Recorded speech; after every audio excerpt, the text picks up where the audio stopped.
Waray, gumanda na sa filter. Huwag kayo. Oo, layo-layo na yung tsura. Last pagkawaray, kasi gabi-gabi iniiyot ka ng ilang round. Last Ay, pag, kiriding, Imagine mo, imagine mo, andyan kayo sa double deck. Tapos, Diyos ko, ang laki-laki mo. Tapos may, ano yun, galawang ano. Bago kayo magyabang na naka-opisina kayo at akala nyo naman yung mga katulong dito, inaano nyo.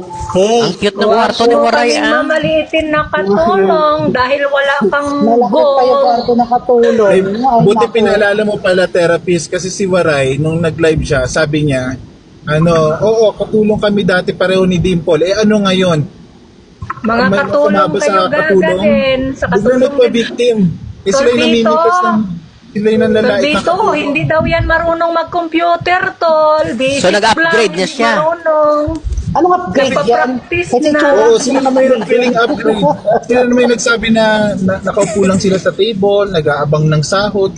Di ba? Oo, Wala naghahatid tapos, ng chai. Naghahabang ng sahod. Tapos yung kwarto nila, kalang hindi naman sila makagalaw dahil maya-maya lang, baka maanon sila sa kisame. Eh di, wow. Ang kwarto sa loob ng pinto. Waray, ang kwarto ko, tingnan mo, Waray. Maganda-ganda ng kwarto ko. Tingnan mo, Waray, Nagyabang. Ako nga hindi nga ako nagsasalita na nakaupo lang. Ha? Basta ano bang sweldo nyo sa sweldo ko? Huwag kayo magyabang. Sa sweldo ni Maria, baka mapahiya kayo. At Waray, ang kwarto ko sa Pinas, ang laki. Siguro, ilang kwarto mo dyan sa Satwa? Ang kwarto ko sa Pinas, malaki. Siguro malaki pa ang kwarto ng anak ko sa iyo. Nako. Ang nanay ko at ang tatay ko, tag-isa-isa ang kwarto. Gaga, ang yabang.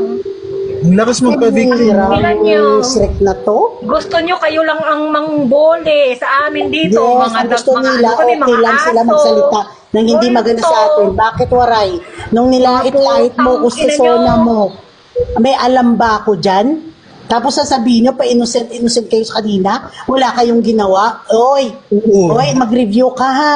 Mag-renewind ka. Lakas na ka-ipokrita, no? Nako. Ang dami ko alam pala sa iyo, Waray. Maghintay ka lang. Marami pa palang may ilalabas para sa inyo. Ayun pa nga daw yun, toxic, aso. Mga aso ang tawag niya dito. Kaya hindi ka alam mo, Waray, kaya hindi ka umasenso. Kaya kahit pagiging Ang ganda naman vlogger ng mo yan, aso na to. hindi ka maging kilala. Kasi wala ka, una-una, wala ka sa itsura. Pangalawa, wala ka talagang dating. Wala, feelingira ka lang na may dating ka, wala. Yun yung tandaan mo. Huwag kang epal na feelingira. At no one magkaka-interest na meet up ka. Dugyot ka eh. Itsura mo dugyot. Dugyot. Yes, Swami Mama ka, Jan. Waray, pero pwede kitang sabayan pag ang swami mo na ugali. Ikaw din, Dimple. Huwag mo akong sabi-sabihan na matanda dahil mas mukhang matanda ka pa sa Ang akin. dugyot naman talagang daga sa satwa. Di ba yun namin siya? Daga ng satwa siya. Yes, daga siya ng satwa. Last pag. Kala mo naman. Bye, Maria. Kaya kayo, okay lang sa inyo, magsalita kayo ng hindi maganda sa amin. Mag-like Kala nyo kayo thumbs marunong up, mang balakura, ha? ano pa yun, bangkay, ano pa yung sinabi nyo, ibabala sa kanyo, bakla, dami yung sinabi.